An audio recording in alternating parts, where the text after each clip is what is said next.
Assalamualaikum warahmatullahi wabarakatuh. Perkenalkan, kami dari kelompok 2 di sini akan menjelaskan mengenai beberapa hal mengenai COVID-5. Yang beranggotakan saya sendiri Farhani Batullah dengan NPM 1915061-014 dan ada kawan saya. Selanjutnya, saya sendiri M. Helmi Ajuliansyah dengan NPM 1915061-003. Kemudian saya Taurik Lianda Rahman dengan NPM 1915061-024. Oke, next. Bahasan pertama di sini yaitu adalah 5 prinsip dalam COVID-5. Next.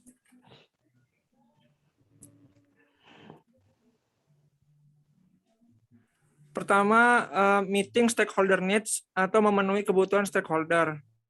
Jadi di sini implementasinya ada sebuah perusahaan A membuat satu proyek di mana terdapat banyak pihak stakeholder di dalamnya. Perusahaan tersebut mengumpulkan apa saja yang diperlukan dan dibutuhkan oleh para stakeholder terhadap jalannya pelaksanaan proyek tersebut. Mereka melakukan negosiasi kepada pihak stakeholder mengenai keuntungan yang dapat diraih dan siapa saja yang akan mendapat keuntungan tersebut, jumlah sumber daya, dan pihak mana saja yang perlu menyediakan hal tersebut, serta resiko apa saja yang akan dihadapi. Semua hal ini dikumpulkan, didefinisikan, dan dibuat suatu keputusan oleh perusahaan yang dapat memberikan keuntungan untuk semua pihak, baik perusahaan ataupun pihak stakeholder. Hasil dari keputusan tersebut akan dipakai menjadi rencana serta strategi yang praktis guna mencapai tujuan proyek tersebut. Next. Kedua, ada covering the enterprise end-to-end. Meliputi seluruh kegiatan perusahaan. Implementasinya ada jumlah alur pelaksanaan suatu proyek yang dimiliki oleh suatu perusahaan A terbilang banyak dan sangat rumit. Namun untuk mencegah serta mengurangi jumlah kesalahan yang terjadi selama pelaksanaan, perusahaan tersebut menggunakan COVID-5 sebagai dasar dalam pengelolaan proyek mereka. Mengapa demikian? COVID-5 memberikan banyak kelebihan, salah satunya rangkaian sistem penataan perancangan alur pelaksanaan yang lebih tertata, sehingga memudahkan kita dalam mengelola suatu proyek. Next.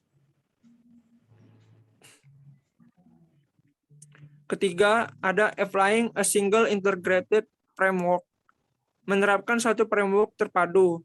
Implementasinya ada suatu perusahaan ingin membuat proses pengelolaan yang tertata serta memudahkan para kliennya untuk mengetahui bagaimana alur proses pengembangan proyek.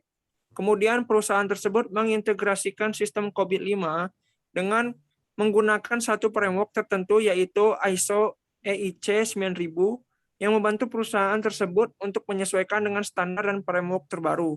Serta dengan adanya framework dan standar ini, perusahaan tersebut bisa memetakan alur dan cara praktik mereka agar bisa dilihat dan dipahami oleh klien mereka. Next. Keempat, ada enabling a holistic approach. Memungkinkan pendekatan holistik. Implementasinya, sebuah perusahaan perlu mengetahui. Keempat, enabling a holistic approach. Memungkinkan pendekatan holistik.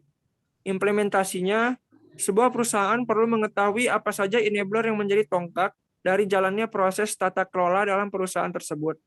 Di dalam COVID-5 telah terdefinisi apa saja enabler-enabler yang sangat diperlukan dalam suatu perusahaan. Kemudian setelah mengetahui apa saja enabler yang diperlukan, selanjutnya perlu mengetahui apa saja enabler yang menjadi prioritas utama, kemudian diurutkan, lalu tiap-tiap enabler tersebut dihubungkan satu sama lain agar membuat enabler utama dapat menjadi lebih efisien. Contohnya saja penggunaan informasi pada suatu perusahaan, baik informasi yang diberikan kepada customer ataupun informasi yang didapat tanpa adanya bentuk layanan. Infrastruktur dan aplikasi yang mendukung. Begitupun terhadap layanan tidak akan berjalan dengan baik apabila tidak memiliki pegawai yang memiliki kompetensi dan keahlian serta perilaku dan etika yang baik. Next. Yang kelima, Separating governance from management, memisahkan tata kelola dan manajemen. Implementasinya, sebuah perusahaan perlu membedakan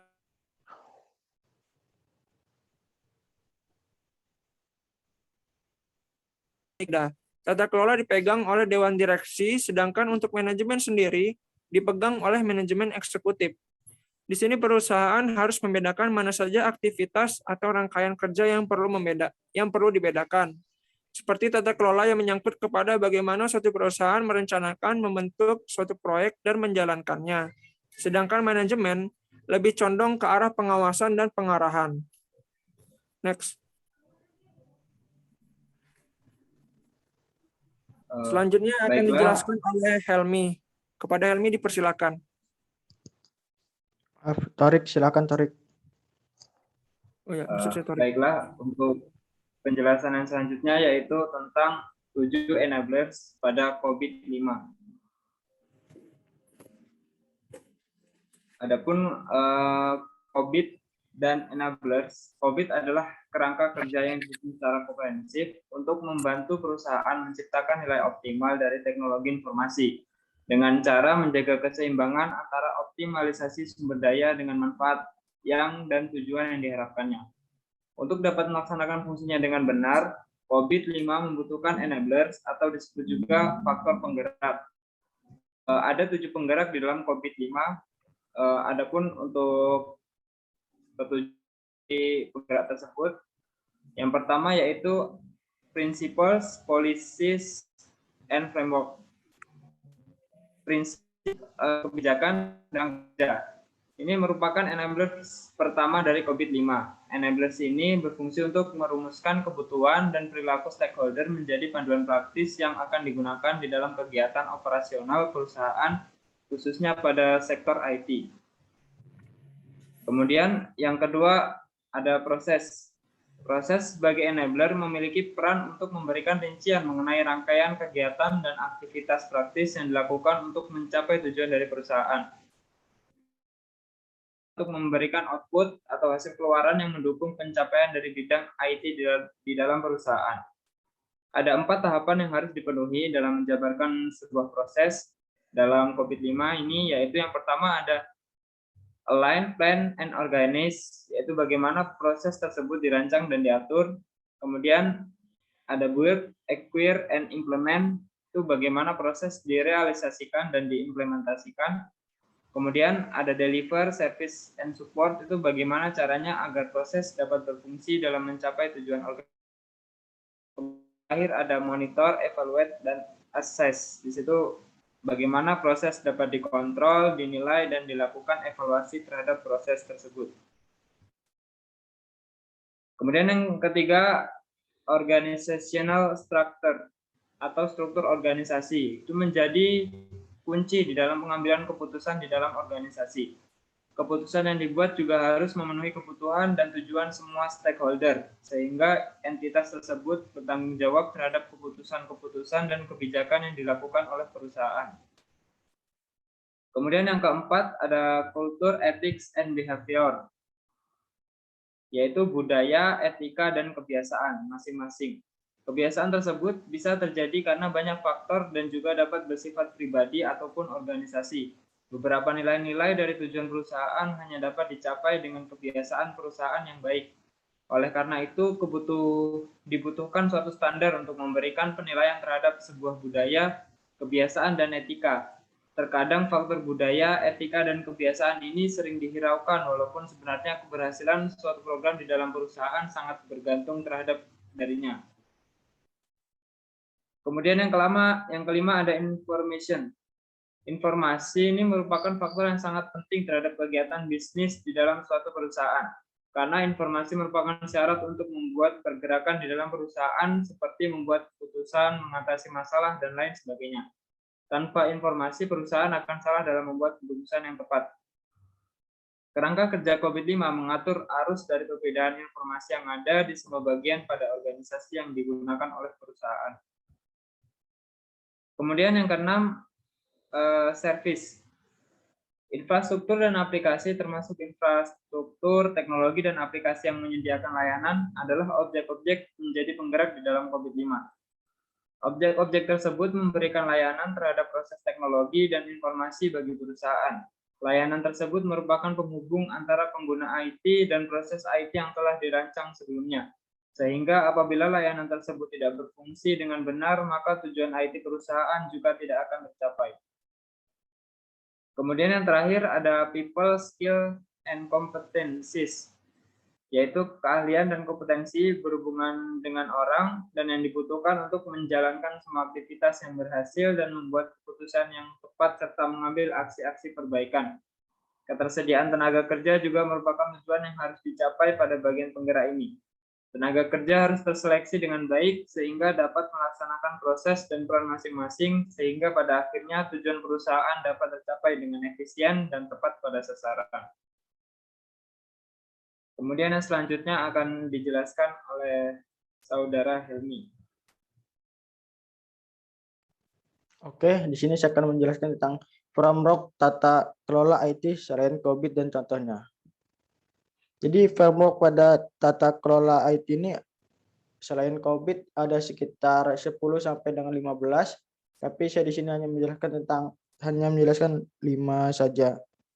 Yang pertama ada ITIL, singkat ITIL adalah singkatan dari Information Technology Infrastructure Library.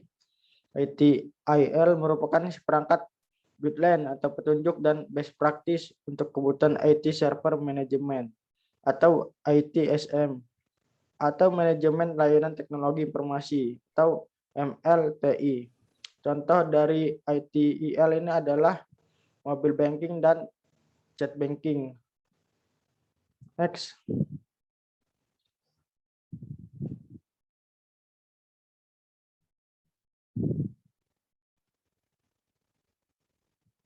Yang kedua adalah CMMI. CMMI adalah merupakan singkatan dari Capability Maturity Model Integration. CMMI merupakan model yang sudah terkenal secara global sebagai model referensi yang dikembangkan melalui best practice yang memberikan petunjuk untuk meningkatkan proses yang dapat memenuhi target bisnis dari suatu organisasi. Contohnya adalah Babok Buit atau ini Babok Buit ini untuk menganalisa sebuah bisnis itu. Next. Selanjutnya adalah yang ketiga PMBOK. PMBOK merupakan singkatan dari Build to the Project Management Body of Knowledge. PMBOK adalah suatu guideline yang secara internasional diakui untuk digunakan secara metode manajemen proyek dan merupakan produk dari PMI atau Project Management Institute. Contohnya adalah perangkat portable yang menggunakan sistem penentu posisi global atau bisa kita sebut dengan GPS. Next. Yang keempat adalah Prince 2. Prince ini bukan pangeran ya. Prince 2 merupakan singkatan dari Project in a Control Environment. Merupakan standar de facto untuk metode manajemen proyek yang dimiliki oleh UK Cabinet Office. Contoh dari Prince 2 adalah IT audit menggunakan program audit. Next. Selanjutnya yang terakhir itu ISO atau IEC 20000 adalah Service Management System atau SMS atau sistem manajemen layanan merupakan standarisasi internasional untuk manajemen layanan TI. Dimiliki oleh International Organization for Standardization atau ISO dan the International Electronical Commission atau IEC dan secara umum selaras dengan ITIL. Contoh dari IEC 20000 adalah sertifikat ISO atau IEC 20000 di mana sertifikat ini menunjukkan segala proses dan workflow yang diberikan. Oke, segitu saja dan masih banyak lagi contoh lainnya. Saya kembalikan ke moderator. Baik, mungkin itu saja yang bisa kami jelaskan dari COVID-5. Lebih kurangnya kami mohon maaf, kepada Allah kami mohon ampun. Wabillahi taufiq wal hidayah. Wassalamualaikum warahmatullahi wabarakatuh.